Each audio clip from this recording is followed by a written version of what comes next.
Hey everybody, welcome back. Welcome back, and we're back with this lovely lady. It's Emma. Okay, I do seem to remember seeing suspicious handprints somewhere, so let's go do that. See you, Miles. Don't worry. Was there we'll get anything you that... off the case too once we're done. Oh yeah, we were gonna go fingerprint everything. Brought back to his office by Grant's request. Right, that's the one that he gave us. I think it was just to give him an alibi to be in the room. Is there anything that we specifically need to actually give him? I don't know. Is there anything he wouldn't have seen that we haven't shown him? I don't think so.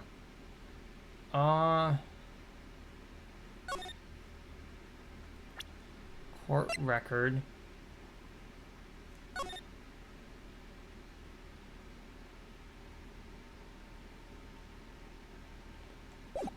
Doesn't really look like anything.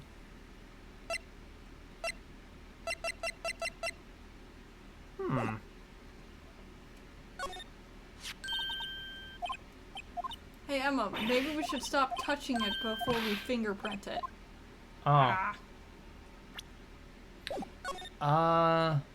Oh wait, it's not here. It's actually... In the evidence room? Yeah. Guard station, evidence room.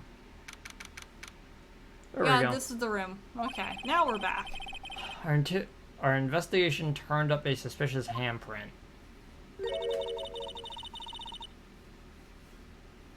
Here, in this blood on the detective's evidence locker.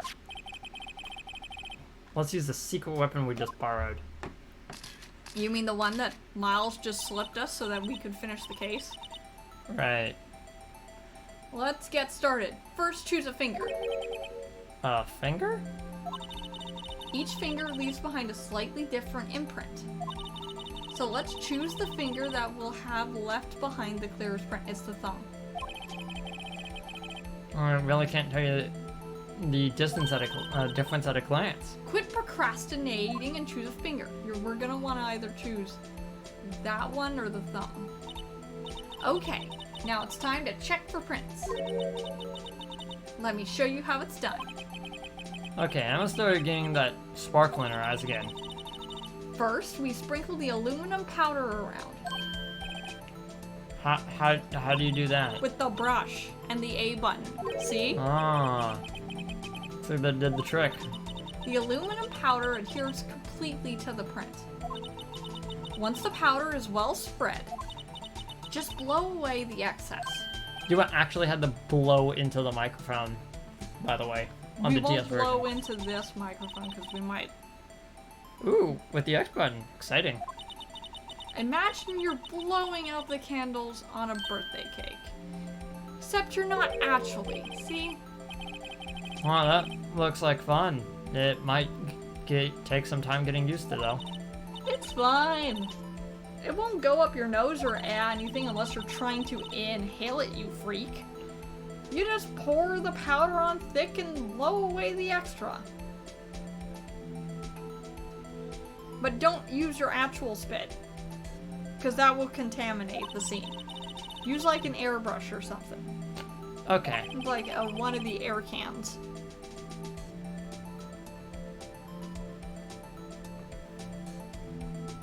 One second as I actually respond to something.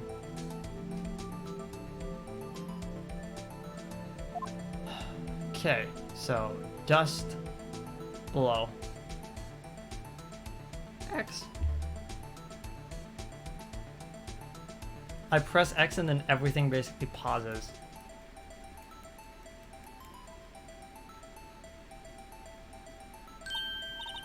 Ha! You did it! You found one! But this looks nothing like a fingerprint. Now that you mention it, I guess it doesn't. What does it mean? It means she was wearing a glove. I think it means we're out of luck. Out of luck? The person who left his handprint must have worn gloves. Don't tell me we've been wasting our time here. Hey, calm down. That's just the way it goes sometimes with scientific investigations. But it does seem a shame. While we're at it, why don't we look for other prints?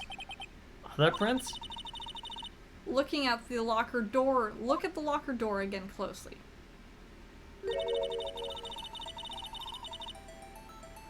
Seems like there are fingerprints outside the bloody handprints as well. Let's see if we can find a clear print. Fingerprints outside the blood. You mean that right there? Yeah, let's make this. Ah, found one. Why is she only wearing gloves on one of her hands? Gotta make this like super clear, I guess.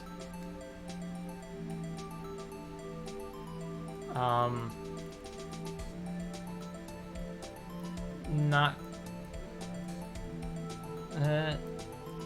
Okay. Trying to get every speck. And look at the person who dropped all this cocaine everywhere. It wasn't us, officers. Man, it'd be a shame if someone were to just like take this and just blow it away. Yay, a print so clear it's dazzling. Thanks. I used like half the container on this one print. Anyway, this print took a lot of effort to find. Mostly because you dumped half of the bottle on top of it. Let's match it up right away. So we're not done yet? This is quite the process. It is! It's actual crime scene investigating. Well, there's no point in finding a fingerprint. Finger point. And not knowing who the owner is, right? I guess she's right. Look at the fingerprint data we got from Mr. Edgeworth. And point out the person you think left these prints. Huh? How am I supposed to know who it was? I could make a pretty good guess. The bloody handprint and fingerprints are in different places, right? That means that the prints probably don't have anything to do with our case. So whose fingerprints would we most likely find on this evidence locker? Gumshoe. It's Gumshoe. Oh, we actually have... Yeah, we have her fingerprints as well. Like, the most interesting part is that they made sure that everyone has a fingerprint of like... would have a print in the system.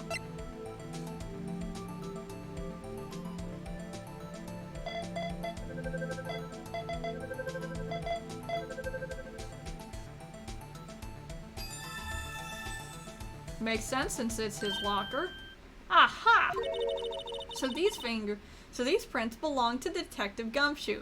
Makes sense since he owns it and has fingers the size of tennis rackets. Something wrong, Mr. Wright? You gave me this so what look. Probably because it's his locker. Yeah, I guess that's probably because I was thinking, so what?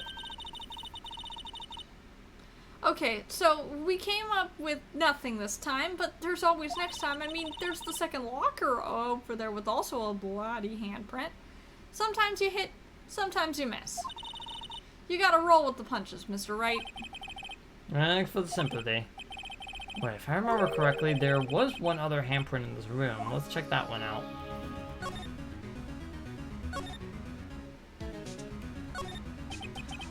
Can we also check the door?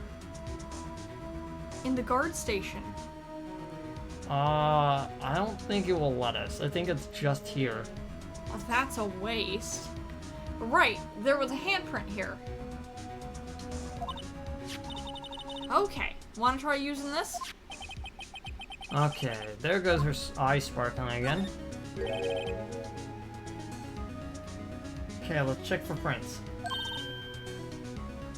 That's the spirit. Oh, but I have to warn you about something first. What?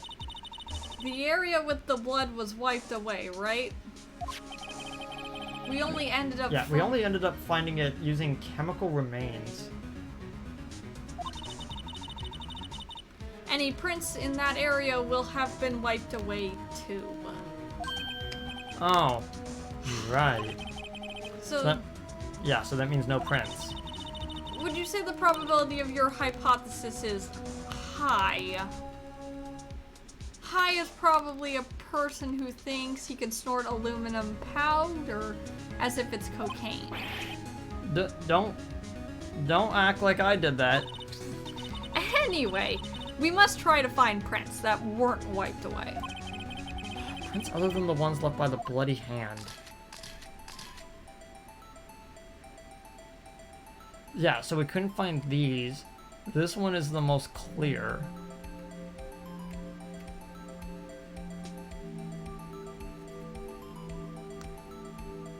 Oh.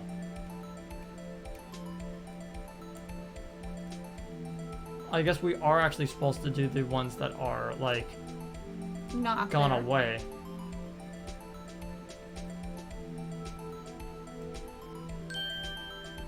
Huh. Give it my best shot. That kind of result won't be any good for matching prints, will it? It doesn't look like we'll get clear results from this one, at least. Okay, let's try a different finger then. So if that's where the index finger is, then the thumb must be right here.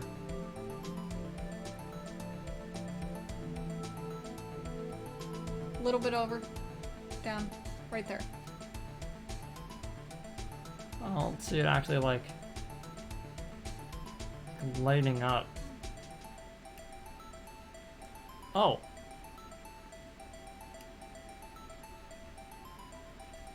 Was it from his other hand? Oh, we got something that is a little bit closer to an actual fingerprint.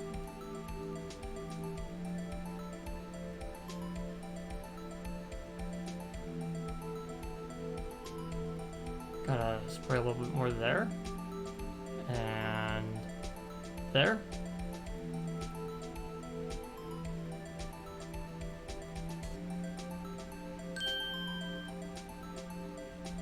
Should be Meekins.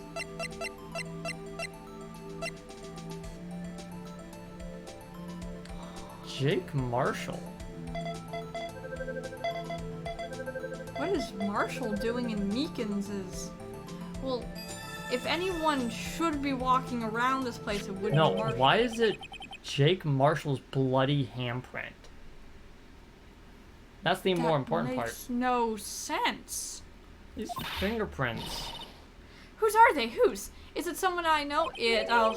Officer Marshall. It is someone. Officer Marshall. Marshall's fingerprint out of the court record. That has to be a coincidence. He's not involved in the crime. I mean, if anybody has the ability to just waltz into this room as he pleases, it's Marshall.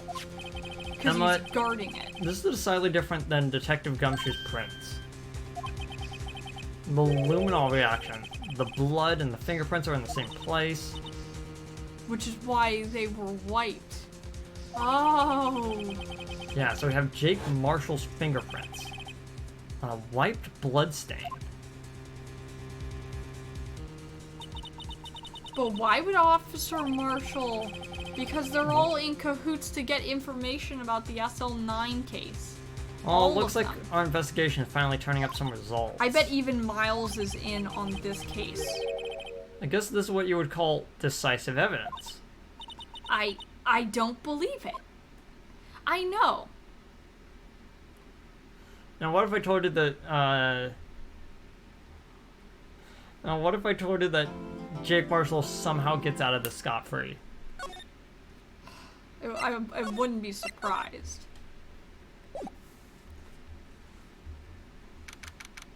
February 24th. So what do you think, Mr. Wright? I think the prosecution is as confused as we are. After all, the victim was... The victim was murdered in 2 different places at the same time. And a different suspect arrested at each of the crime scenes. Lana! Good morning, Mr. Wright. I apologize for yesterday. I was indisposed. Hope they didn't hold you too long for questioning. We just finished, actually. I'm used to all-nighters, though. I'm a workaholic, everyone in our family is. So, how'd it go? It's as Mr. Wright suspects. The police are clueless. I figured as much, so I struck a plea bargain. Plea bargain? What do you mean by that? I agreed that if I told them the truth behind the simultaneous murder, they wouldn't seek capital punishment. That's what I mean, Em. I mean, it's life imprisonment. But Lana, don't tell me you. I bumped the mic again. Sorry about that. Much to my regret, I'm as much in the dark about this as they are. Mrs. Guy? Mm-hmm. We found trace evidence of a certain person at the police department's evidence room. They belong to Officer Jake Marshall. What kind of trace evidence? Bloodstained fingerprints, to be exact. That's the trump card I have up my sleeve for today. You do understand what this means, do you? In order to defend my sister, you're going to accuse Mr. Marshall. We have to play the cards we're dealt. Isn't that right, Miss Sky? Do what you have to do, Master Wright. I can call my ex to help you from beyond the grave, if it does you any good. Court is now in session for the trial of Miss Lana Sky. The defense is ready, Your Honor. The prosecution is... I'm afraid you're gonna have to clarify. It takes 30 minutes by car to reach the police department from the prosecutor's office. That the victim, Bruce Goodman, was slain in both places at the same time. But that's not physically possible, is it? You're right, it's not. What's more, I heard the victim from the evidence room just disappeared. Yes, and the body eventually reappeared in the trunk of Mr. Edgeworth's car. Wow, this is one messed up trial. One of my duties as prosecutor is to present impartial evidence. Today, I will present evidence related to the murder at the police department. In doing so, I believe the way in which we should proceed will reveal itself. It's almost like I've slipped the defense evidence to get everybody involved off scot-free and to get rid of my boss. Now that's what sets Mr. Edgeworth apart. He sounds so on top of things, even though he doesn't know what's going on himself. And that's supposed to be an admirable trait, or? I mean, it's the same thing Very Phoenix well, does. let the trial resume. On the day of the crime, what exactly transpired at the police department? Murder. Mr. Edgeworth, you may call your first witness on the day of the stand. For the first witness, the prosecution calls the suspect of the murder that occurred at the police department. The suspect? You mean the so-called murderer? No, nothing's been proven right, but this is America, so he must be guilty. Oh boy, things are getting weird from the get-go. Look at him, he didn't harm a fly. And if he did, he immediately apologized and tried to give it all the fly's family all of his life savings.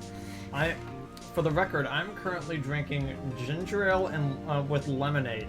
And I'm drinking it because I have to do a lot of voices in the small little part right here. You could give me Edgeworth and it No, would I'm not be giving fun. you Edgeworth because Give me Edgeworth! No, because if I give you Edgeworth, it means that you're going to be doing two voices at the same time in a case later on. And your voice is going to give up faster than mine. Will the witness please state his name and occupation? Yes, sir, I am Officer Mike Meekins. My occupation is, that would be murderer, sir.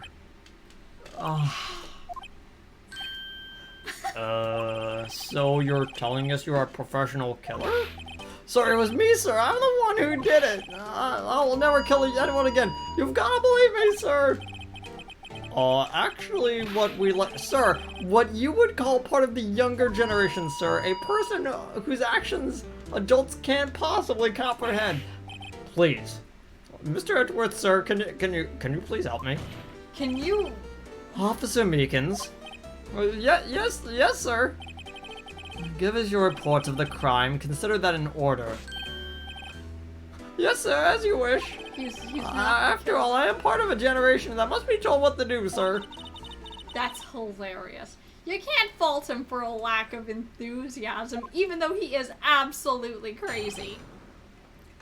Crime reports, sir. You have to know he didn't kill anybody. Look at that man. Look at that dopey face he has. No, it's not my normal duty. I was assigned to guard the evidence room that day. I spotted a suspicious man on the security screen and rushed into the room. I was only doing what I was trained to do, sir. I was suddenly attacked. I fought for my life and then I did it. After that, I passed out and until another officer smacked me awake. Was it Marshall? So the victim, Detective Goodman, attacked you. Do unto others before they do unto you. That's the Meekins family motto, sir. I see. And then you fainted and a colleague helped you regain consciousness. Yes, sir. You knocked me upside the head, sir. Please Well, tell the me defense it may was begin its cross-examination. What I need here is more info to work with. Was this Marshall? It wasn't Gaunt, it was Marshall instead. Okay. So, it may be kind of a shorter episode, but we don't really have too much time today. And we're going And this is a good place to pause before we can really dig into his... eccentricities? Yeah. Because this is going to be a fight and a half. Just for this guy to tell us that it probably wasn't Goodman. Yeah. Because that's where this is going to end up. He doesn't know who it was. He doesn't know who Detective Goodman is. And when he sees the picture, he's gonna say, no, it wasn't him, it was someone else.